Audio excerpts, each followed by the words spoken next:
Welcome everybody to another Community Arts of the Bellevue's Live from the Vue. I don't even know what the date is. Yeah, the COVID has done this to me, so I don't even know what the date is. I think it's, let's go with April 22nd, 2021. We have really an incredible show for you, all of you this evening. I'm glad you're all joining up and joining us. I see you coming into the rooms now, so this is really exciting to see. This is Live from the Vue. This is a program brought to you from the Community Arts of Bellevue. We just wrapped up our first year of programming for this community. We have had, we've done every show imaginable for our neighbors and our friends. We've done everything from cooking shows to bourbon shows to art shows, demonstrations. Last week, I hope you joined us for Dr. Mace Rothenberg, who just recently retired from Pfizer Pharmaceuticals, to talk about the importance of the vaccine.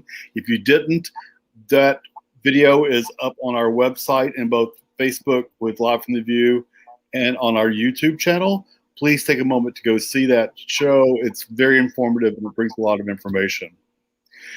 Community Arts of Bellevue is a 501c3 organization. We're created with our mission statement to promote, to create, to educate, and to uplift the arts in the West Nashville area and beyond. And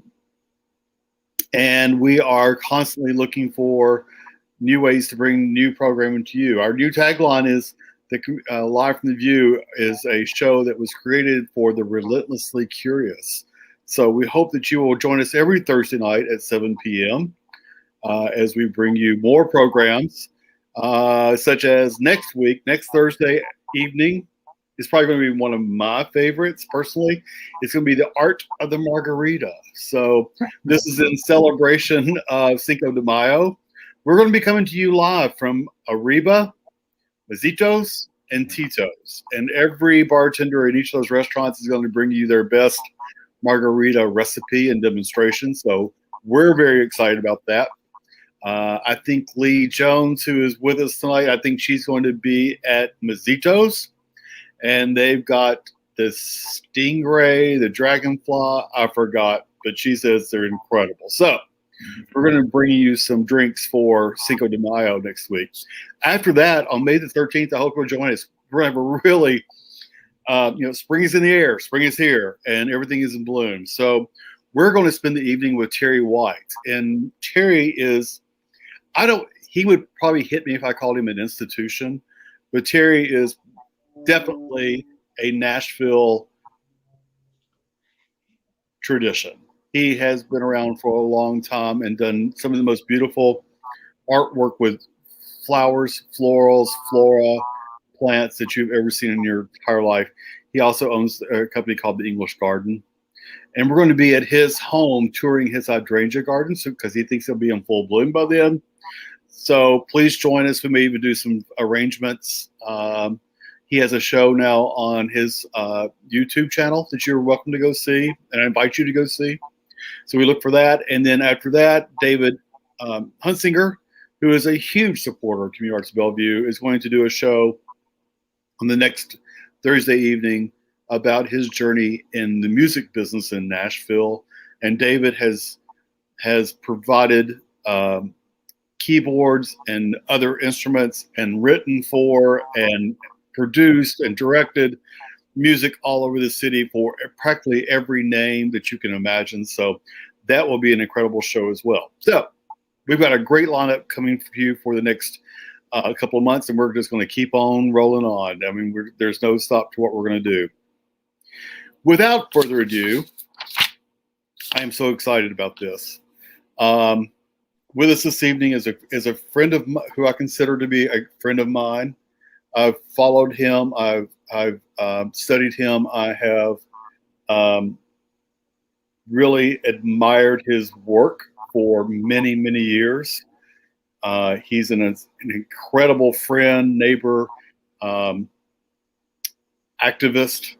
He calls it as he sees it, and it's Mr. Omari Booker. So I'll tell you a little bit about Omari. Omari's an artist that in his senior year of high school at Montgomery Bell Academy, which I did not know about you. Also went to Belmont and did where he studied mathematics and other traditional curricula, which yep. But math is art, isn't it? I mean, it's just all over the place. And he decided to focus on studio art and went into graphic design. He later earned his Bachelor of Science in graphic design from TSU. And Omari's oil paintings is his predominant medium. But mixed media also included, and I see you've really evolved so much into that area, including watercolor, ink, and found objects are essential building blocks to his work.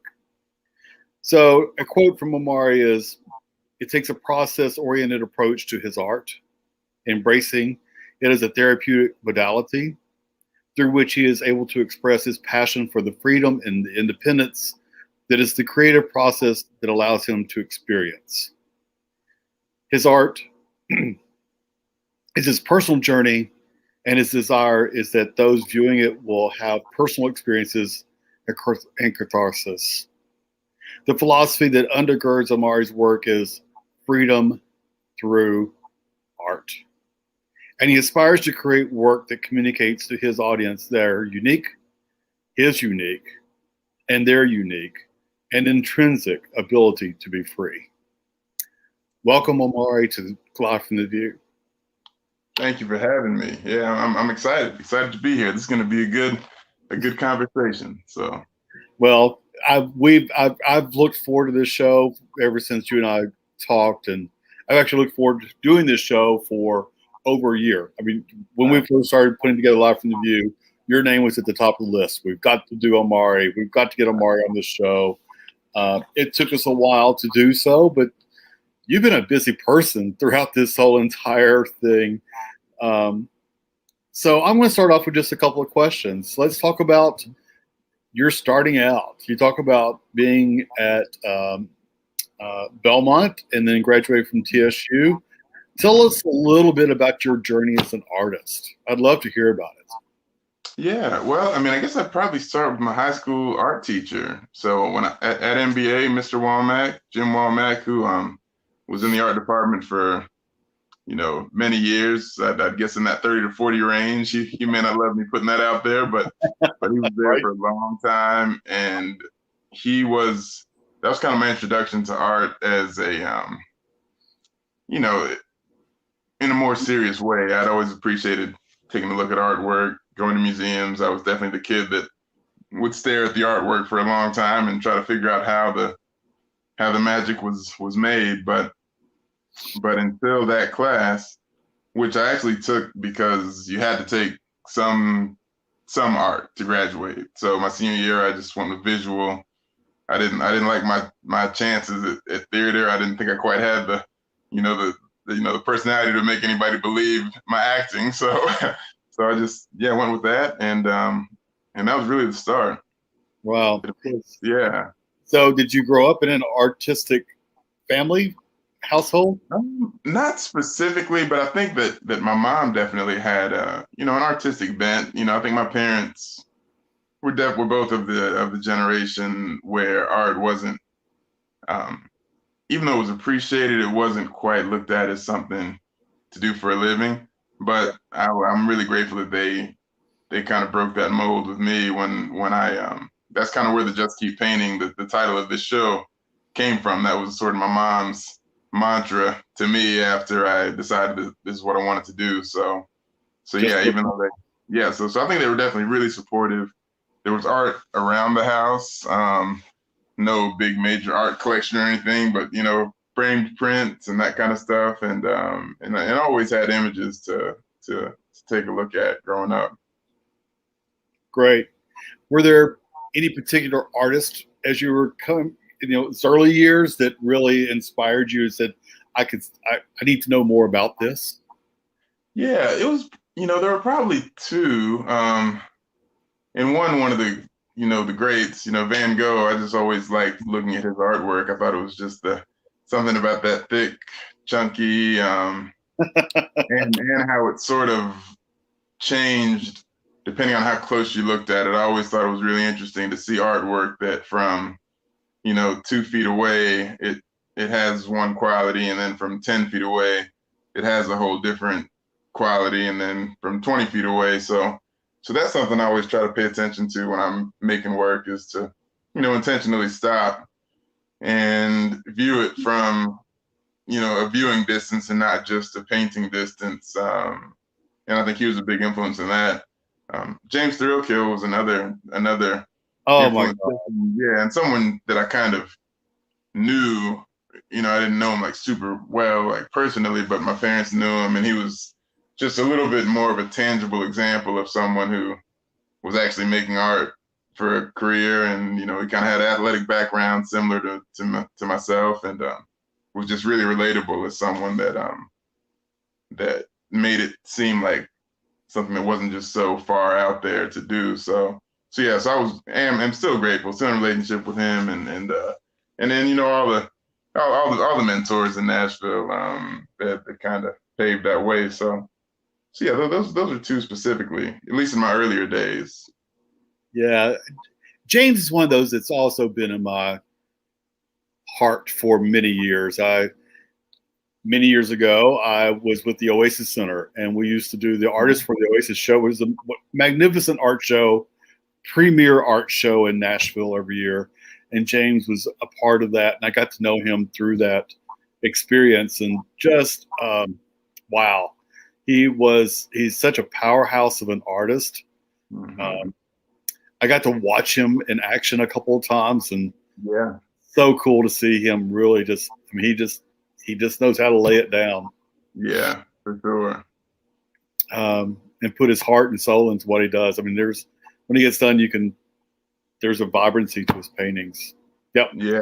He's another great one. So any other really great artists that kind of sing to your soul? Yeah, I'd say Sam Dunson. He's at Tennessee State University. I wrote Sam's name down. We were going to talk about that. Yeah. Yeah. He's probably, it's funny to have someone who's like directly in your community that you really feel like is one of the best living artists. But I mean, I'll put him up there with anybody. Take the Kerry James Marshalls and the real elite, whatever. I put him in that category. I think he's I look at a lot of artwork, and every time I look at his, I'm like, man, that's like the thing that keeps me, that I'm kind of chasing. So it's inspiring, and it's also it kind of brings back that thing that made me love artwork as a kid, which is like, it seems like magic. I look at it and I'm like, I don't know how that person did that. And so yeah, he wakes that up really consistently for me, and also just good friend and mentor. So yeah, he knows how to drive a viewpoint. I mean, he just creates it and drives it, and you don't walk away from his paintings and not ever see it. It's like once you've seen a painting, it's there. It's forever. Yeah. It's emblazoned in your soul. He's just for sure.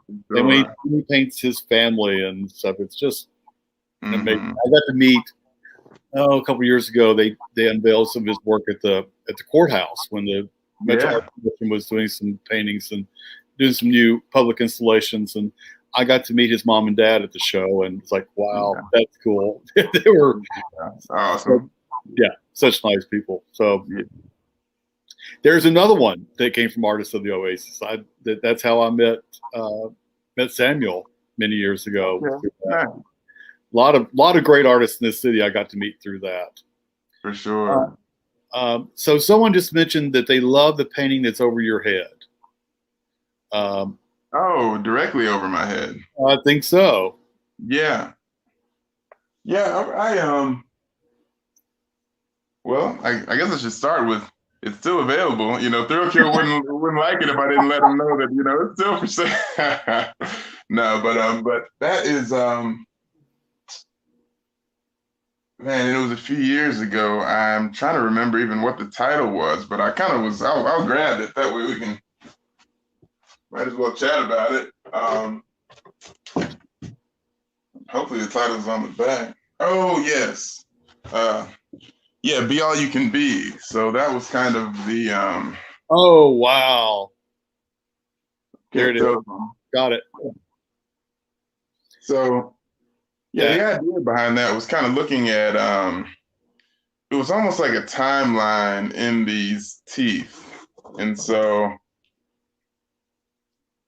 I kind of went from almost like African American history in um, all in one sort of smile with the American flag as the backdrop.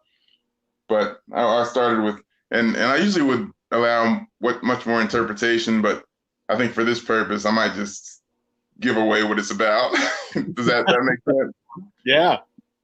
So I started with kind of the purple as the regal kind of African descent, and a very thin bit of gold. That's kind of also talking about that history. And then the teeth. There's a really white tooth, and I kind of went with a pretty strong white tooth because that was a way of identifying strong slaves.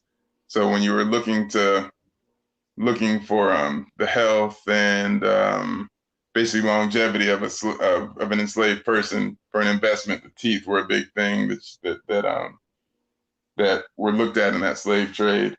And for the watermelon, that was another piece of that kind of story, which always the irony of kind of the watermelon seed spitting lazy Sambo, even though it's the hardest working group of people in the country at that time. The then the black and gold. Um, I think this was kind of I was looking at the era going out of kind of coming out of slavery and into um, really into the civil rights movement because there was that large gap of time between, of course, 1865 and 1940, 50, 60, where there was Reconstruction and Jim Crow and kind of all of the things that were happening leading up to the point um, where the civil rights movement there was a pride in being black, like there was kind of a black power, black pride. There was something that was happening that the value of black people was at least being seen by each other, if not by the entire community, by each other.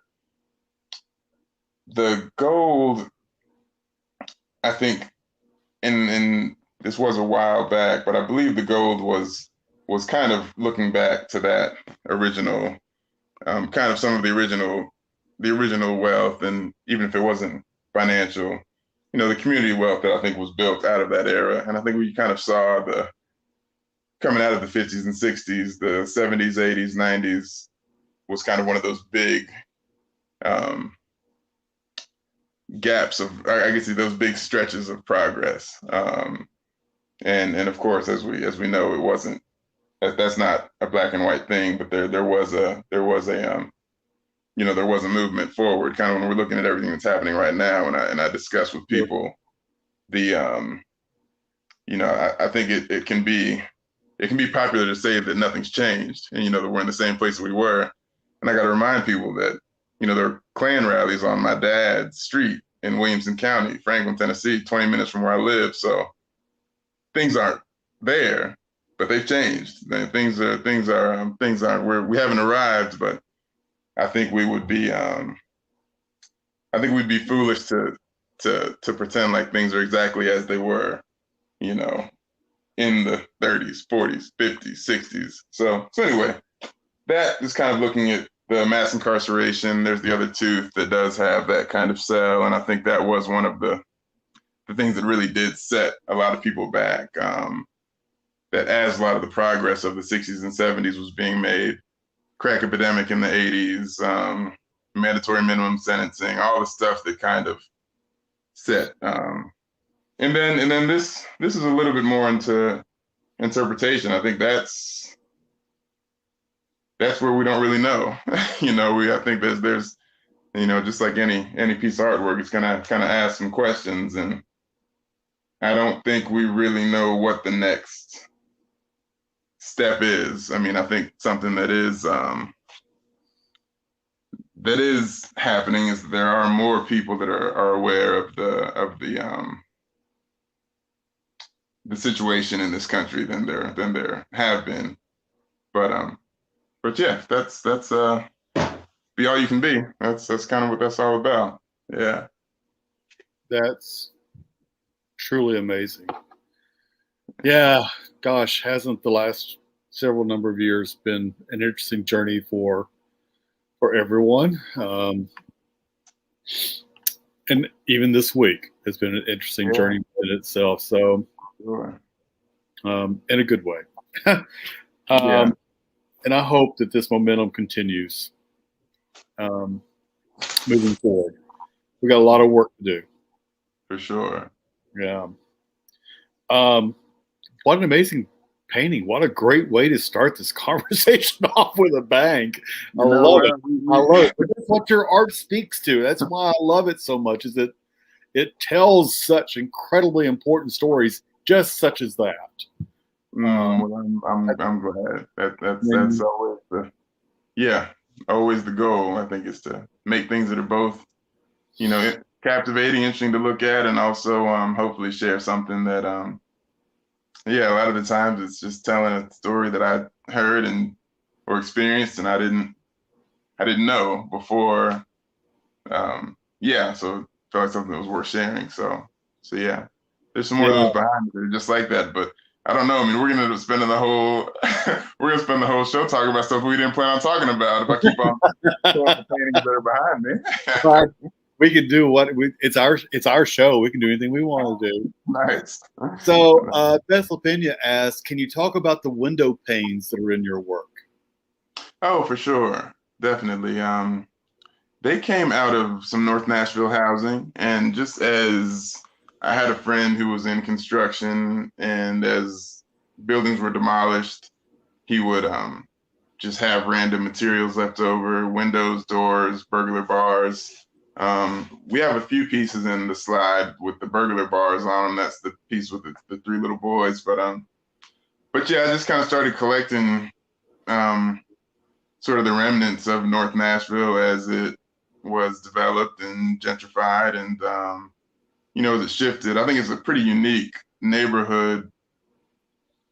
I think because of how much history was already there, as it started changing, there was a lot of awareness where, like, I lived on 12th South, before it, was bachelorettes and, there are no pedal taverns on 12th South yet, but I got a feeling they're coming. but yeah, there seems like there were certain parts of town that we sort of looked up and they were just different. It's like East Nashville maybe was a little bit more gradual, but I think North Nashville is pretty unique because of Fisk and TSU and Meharry and the Jubilee Singers and all the history that's already there. That as it started to shift, the community was very aware, a lot earlier, because often everything changes and then it's just sort of looking back and saying, well, what happened? And so with people that are, I think with the community that already is invested and kind of cares about what happens to it, I kind of wanted to document some of that shift, and it's been interesting. I mean, I think it's been pretty, pretty cool to see people kind of work together to figure out what it's going to look like moving forward. So sure. I know that there was, again, Tom is just craziness to me. I completely lost it. Is that I think prior to the COVID, maybe 2019, the Frist Art Museum, now I think it was still Frist Center then, did the murals down the main entrance way into the galleries, and you did a mural about I think it was a friend's home or your family friend's home on Jefferson. Yeah. Could you speak a little bit about that mural? Yeah, for sure. It her name is Eloise Freeman, so Miss Freeman, but the home has been in their family for 100 years, and I think it's one of the oldest same owners, homes with the same owner, same family owned homes on Jefferson. But yeah, I met her through her daughter, and she kind of told me a little bit of the story, and then I went and met Mrs. Freeman, and it was just really just amazed by everything that she had been through in that space. She went to Fisk. She was actually on campus when Martin Luther King was assassinated. Wow. And so the riots that happened on Jefferson Street, she was there for that. She was there when 40 was built. I mean, when I-40 kind of came through Jefferson Street, they actually lost a significant part of the front half of their yard. So they kind of lost some of their property to that. So yeah, so she kind of saw all of the things, all of that initial really major shift to, from when there was movie theaters and nightclubs and, Jimi Hendrix and Aretha Franklin and all the people that performed on Jefferson Street were all kind of, a part of what was going on pre 40 kind of being built through that neighborhood. And then I think she saw the effects of after. So that's another thing that's kind of been interesting to see how that's unfolded. And in that history of 40, and don't quote me on this documentation, but I'm pretty sure the other option was Bellevue. I think the other like route was kind of that near where 70 is. So Belmead Bellevue was the other option for where it would go. Hopefully a historian will get in there and figure out all of that history. But I believe that's kind of what I've gathered. So yeah, check that research, because that's another interesting that's an interesting dynamic. So yeah. Of course, I'm not a historian by any stretch of the imagination, but I know that it's been interesting to me that so much of that history seems to have, I don't want to say get swept under the rug, but I would say that it got lost for a while. A lot of people didn't know about the history of I-40 and how it split through the middle of the African American community with no entrance ramps or exit ramps, and how this all of that, how it unfolded. I didn't know this for years. Yeah. And only probably until the last 7-8 years that I even know about it at all, that I started hearing about this. I was like, really? So I think that reawakening that people are re-educating of how what happened to Jefferson Street, how thriving it really truly was, and then it got squelched, and now it's really trying to reemerge again. So that's just amazing history that should never be lost. And the people don't realize or know the musical talent that came through that area was above and beyond, Motown. This was like the premier place for all of that. Mm-hmm.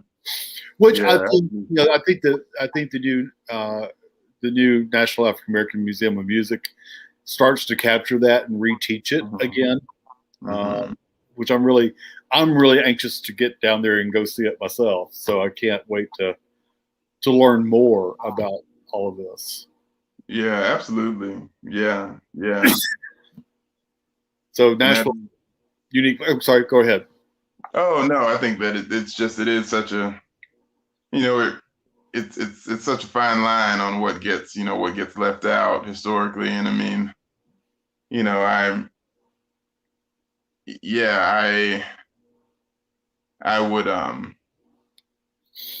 would hold any history department accountable. It's like, did NBA intentionally not teach certain things about history? I can't say that for a fact, but I know that Montgomery Bell was a slave owner, but I didn't know that when I was in high school. And I think every Black kid that was in high school should have known that. Just not because you can do anything necessarily about that now. It's just, it's the stuff that makes this thing happen. Like generational wealth is a real thing. There's a reason why there were certain people set up in one way in 1920, and then there were others set up in a different way. So yeah, I think that you can never really call whether someone's intentionally leaving stuff out, but you can say that sometimes not telling the whole story is more comfortable. And when you don't tell the whole story and you get comfortable, then 2020 happens, and people just get killed for nothing, because the whole story hadn't been told for long enough that we don't know that it's real until it gets real. And so yeah. That's such a great way of expressing it. Thank you for saying that. For sure. Yeah. I always feel like I can put my own people on blast. It's like, because I went to MBA, I feel comfortable calling them out. I wouldn't call out, I don't call out Father Ryan. People would just say that I'm just, talking shit. But MBA, though, I figure if I went there, I can hold their feet to the fire. That's kind of true. That's kind of true. You kind of have a little bit of a license to do that. There you go. But you just taught me something that I didn't know about MBA. I did not know that fact at all. Never have known that. So, see, folks, you come here and you learn things. I keep telling you that. That's what we're here. We're about educating on the community arts of Bellevue. So, I'm going to shift our conversation just a little bit. Although you and I think we could stay in this conversation for a long, long time. Yeah. And there's a lot to be said about it. So, we'll just kind of put a little stake in the ground and come back to it in a future presentation or future show program. So I'd like to do now, I know we've got some slides for you that you've sent to me today of some pieces of your artwork that I'd like to kind of walk through and discuss and talk about. Definitely. If that's good with you. Absolutely. Yeah. Okay. Lee, you want to bring up the first one? There we go.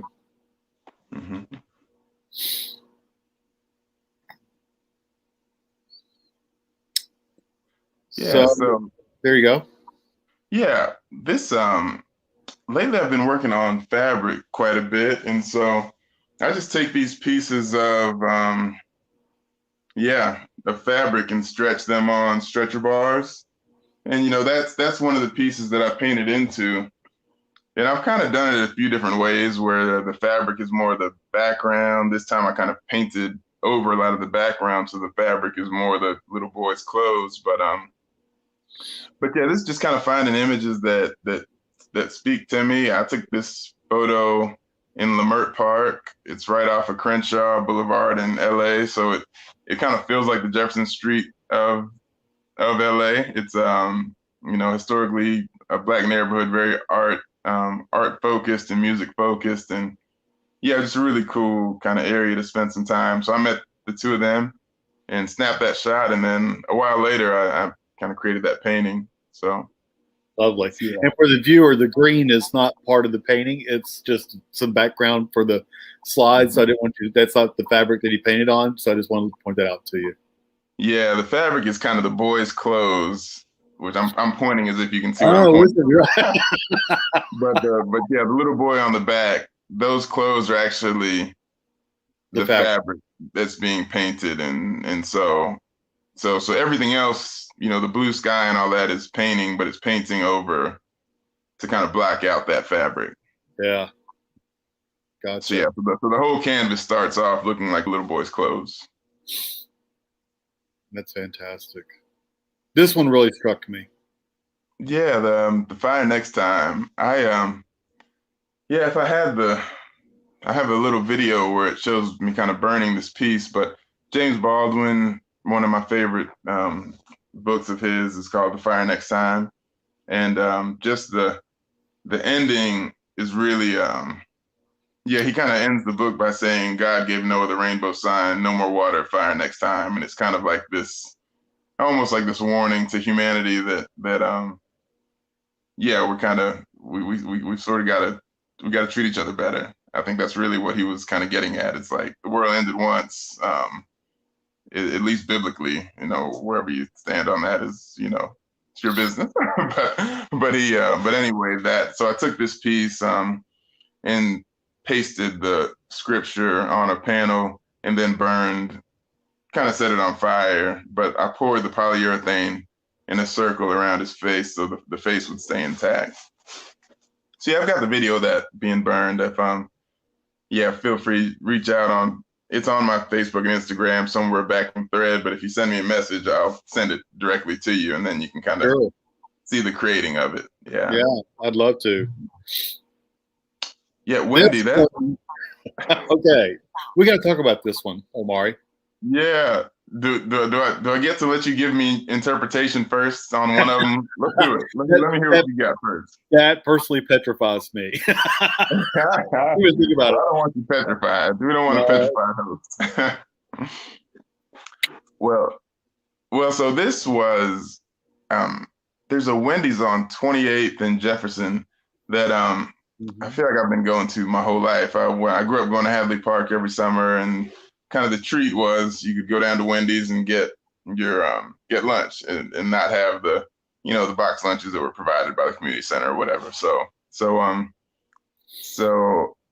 kind of looking at food in predominantly Black neighborhoods, a lot of fast food. I mean, I'm sure some or most of you are familiar with the term food deserts, and so that's kind of what Jefferson ended up being, really. I mean, there was a Wendy's, a Captain D's, a Popeyes. There just wasn't many healthy food options, and so yeah. So that red circle is kind of looking at redlining and federal housing laws that kind of created, food deserts, education deserts, mass incarceration. They kind of created these areas of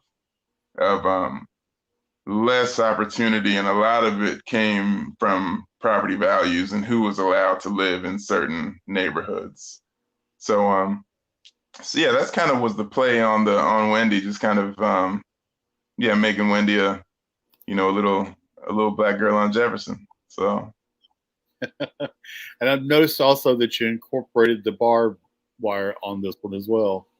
I did, yeah, and there's a number of that's been an ongoing series where the red barbed wire is speaking to redlining. So it's kind of a nod to those to that division. And I usually use the flesh tones of a darker person kind of inside the red and a lighter kind of white flesh tone on the outside of the barbed wire, because that's how it was separated. In those initial laws, the language was Negroes and aliens, which basically Black people and immigrants could be were in redlined areas. Then there were yellow and blue and green. The green line being business people, property owned, kind of like white landowners. White male was also in the initial blocking out of property. But with those laws being 40s, 50s, it was interesting to see how they sort of grandfathered in to 60s, 70s, 80s, 90s, and how that sort of played into gentrification was, once the property value was so low in these predominantly Black areas, they could be bought, kind of bought low, sold high, and that's what that's what you see all over the country. Yeah, every day. And then the red line, you also got, then it bleeds over into the politics of everything, and yeah, for sure. So, and that's another one. Double Dutch, also that same series. Also looking at redlining, just that kind of it's razor wire that the kids are jumping rope with, and it just is sort of speaks to the same thing, where you can kind of be pretty severely cut by laws, practices, housing, neighborhoods. It's like as innocent as kids are playing double dutch, there's also a lot of really damaging things that can be sort of right there with them. So yeah. Also, to the viewer, I'm not sure you can tell this is that Omari's not painting that wire into the paintings. It's the actual razor wire itself that he's incorporating into these pieces. So that's not just him painting the red lines. That's actual razor wire in the painting. Yeah, I'll get once you can kind of so you can sort of see that it, camera. yeah, it's actually There we go. yeah. So you see the side, you can kind of and it's it's actual barbed wire, razor wire fencing. So it's yeah, extremely sharp. And yeah, I've nicked myself a couple of times. Once pretty good. I had one pretty good cut, but I also thought it was. I mean, actually, my mom at one point asked me if I could just paint the razor wire and stop using this real razor wire, and I just really feel like it's important to have the effect of what the practices did. It was that menacing of a law. So I kind of wanted the materials that I'm working with to match the to match the circumstances. Sure, the story you're trying to tell. For sure. Yeah, absolutely. Here's another one. Rebel. And I'm gonna hold on just one sec. I'm just gonna mute. I might let you chat about Rebel real quick. This is really putting you on the spot. Hold on a second. I think this one's very interesting with the pink Rebel flag in the background. The gentleman looks quite distinguished, but also looks like he's really studying in on something and worried about something. I can see that on his face, an expression. Quite the piece.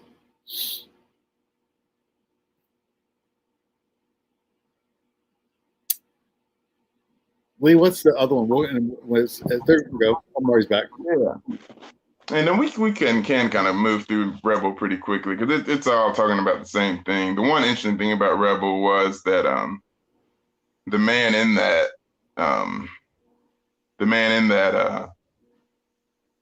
in that piece was actually a soldier who fought with it was kind of pre-Confederate Army. He actually was fighting against Native American troops that had killed some white American.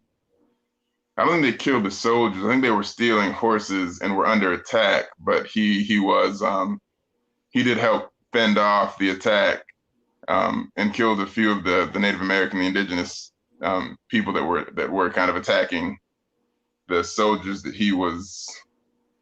I don't even know if you could say fighting with at that point, because I believe he was still an enslaved person. But he got a Medal of Honor because of his service. So it was just a really interesting dynamic. Kind of fighting for the oppressor, which is also a real long history of just Black soldiers in the United States have kind of done that for a long time, but also fighting against indigenous people who were a little bit more aligned with early African Americans anyway. So yeah. Gotcha.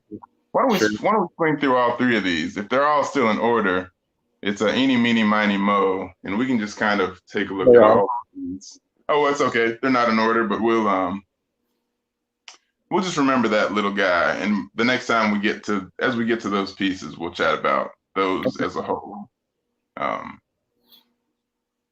Nice. Yeah, these are all from Need a Hug. I did a show in 2020 called Need a Hug because I felt like everybody kind of needed a hug by the end of 2020 for a lot of reasons. And that's what all these pieces are, just friends sent me hug pictures of either them hugging or their kids hugging, their favorite hug picture. And I turned those into some artwork. So yeah, that's what those are about. And I think that was the last one we had. Oh, nice. Nice. Very good. Could look at those forever. They're amazing. Well, I'm grateful. Glad to be able to share them. For sure. So what do you got cooking now? What's coming up for you? Well, I'm headed out west on Sunday, so my plan is to drive to LA and and kind of open up a workspace out there. So I'm still going to be living in Nashville, still living in Bellevue, but I'll go out there and work for some periods of time. And so that's one thing. And as far as shows, I've got a show in the fall at Channel to Channel Gallery in Wedgwood, Houston, and a show with Henry Jones at the Parthenon also in the fall. So the show at the Parthenon is going to be a lot of large scale work, and I've got some big 8 by, there's some in the corner that you can kind of see a little bit, but there'll be some big 8 by 8 foot and 4 by 5 feet, pretty large scale pieces that I'm kind of getting together for that. But outside of that, just kind of staying in here, pecking away at it, making work. So is your LA, is that the artist in residence that you're going to be doing? Well, it was interesting, and I don't know if there are any artists out there. This is a thing to listen to, but I applied for residency out there and I didn't get it, but I'd been planning to go anyway. So I found a studio that was pretty affordable and rented it, and I'm gonna kind of make it, kind of build your own residency. So yeah, that's definitely something that as an artist, there's just numerous doors that don't quite, some open and some closed, but a lot close. And so as often as you can kind of find ways to figure out if you kind of have a vision to do something, try to figure out how to do it as much as you can within whatever means or time frame that you have, because it definitely and that's galleries, residencies, museums, all the way up the ladder of it. There's the timeline for when your things are appreciated versus when you're making impactful work doesn't always align. So sometimes you got to kind of kick in the door. So that's my hope and plan out there. Have you been out to LA before? I have, and I've got some family out there, and that's part of why I chose that place. For one, it's somewhere that I like to visit a lot, and just kind of like the energy of it. But I do have family and friends, and so a little bit of it's a place that I was going naturally and have for a long time. That's where my mom's brother and my cousins, aunt and uncle are out there. So yeah. I want to go. Let's just go. Let's pack up. We'll head out, man. Let's do it. Everything's on Zoom now anyway. Everything's what? I said everything is on Zoom now anyway. That's kind of the truth, isn't it? I've been on Zoom since 8 o'clock, since 7:45 this morning. So yeah, makes for a long day. But I'm just thankful that I can still connect and talk to people like this. Absolutely, and I'm grateful for the space. Yeah, it's been good. Yeah, absolutely. So as we were starting to wrap up this evening, is there anything else you'd like to share with the viewers? Well, can they ask questions, or is there? Absolutely. If anyone's got anything, I think people were kind of asking questions as we went along. But if anyone has any questions, please pop them in the chat. I would say any questions, that'd be great. But yeah, I think we kind of touched on a number of different topics. So Lee wants to know, where can we purchase your art? Well, there's whenever I have a show, that's one place, but also studio. Send me a message. You can do a studio visit anytime, and there's one or two or 100 of pieces to choose from out here. It's not no shortage of artwork. So anything, so that's one good way to do it. Online also, but I typically just do prints online. I don't usually do the originals online. So that would I would start with a studio visit. Sure. You got anything new you'd like to show us? Well,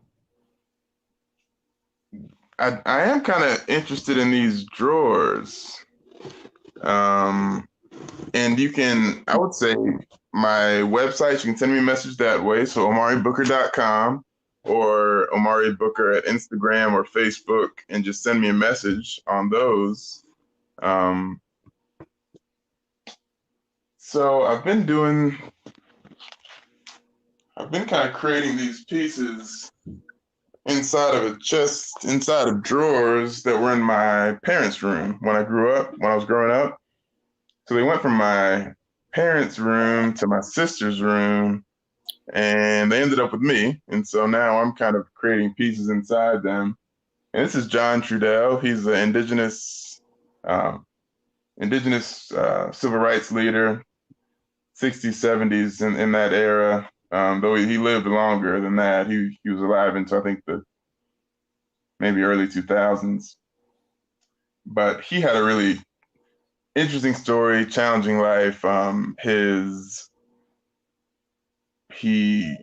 a protest, he burned an American flag on the steps of Congress, and that night his home was burned. And Wow.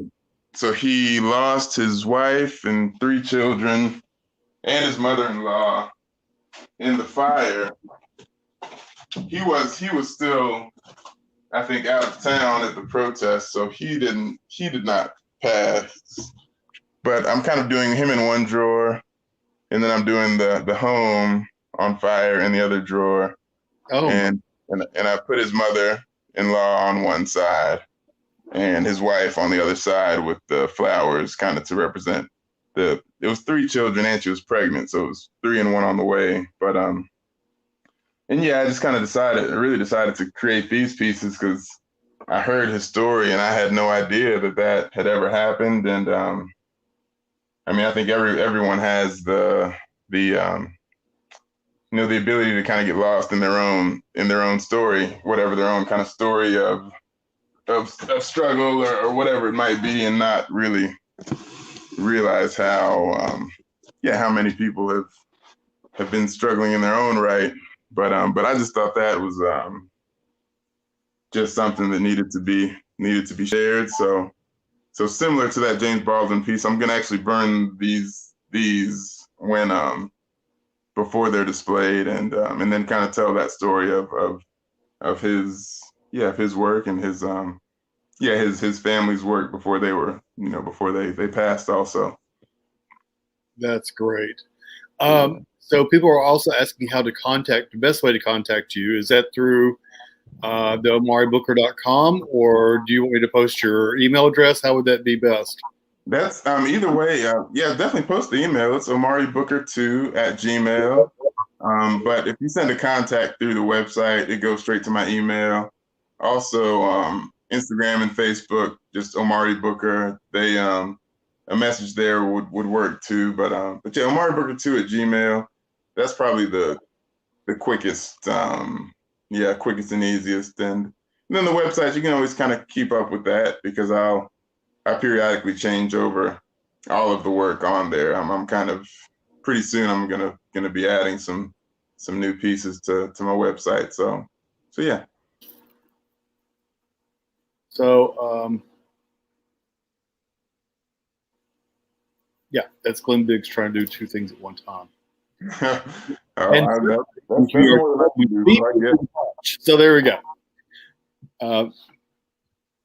So there's your 2 ways, through omaribooker.com, and also there's Omari's Gmail address, so you can also contact him through that. Mm-hmm. Well, kiddo, I think we've done a great job tonight. I think we got it figured out. I had pretty good faith in you, so. Well, I had no doubt this was going to be a really great show, and we had a lot of good, great stuff to talk about. And also, when you get back from LA, let's book another one and talk about how that went and what you discovered and all your new pieces of work. Hopefully by then, Omari, we can all start being back together again, where I think things are starting to slowly lean into that direction. And I know we as Community Arts Bellevue are starting to think more about, I can open up both cameras so we can look like we're talking to each other. Yeah. We're talking more about, this fall, more soft opening stuff, safe distance, outdoor type of things, maybe even a really cool visual art event or art event period with music and stuff. And we're not really quite sure. We're really trying to tiptoe into all this new world ourselves. So, but we are like really thinking forward about what is the rest of 2021 going to look like for us. So it certainly looks a lot better than it did 1 year ago from now.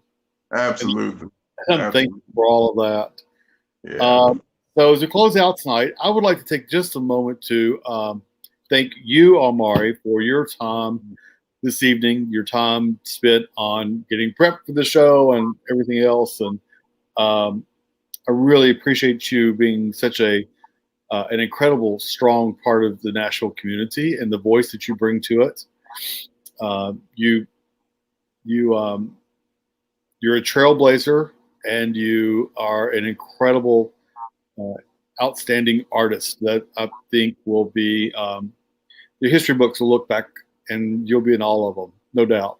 Well, I so appreciate that, and thank you for creating the platform and having me, and Lee, of course, for that great work behind the scenes, and yeah, everybody that kind of tuned in and watched. I think yeah, taking an hour out of your day is no small feat these days. So you're lucky you can get 7 seconds out of somebody. So I'm grateful for anybody that took the time to listen and pay attention.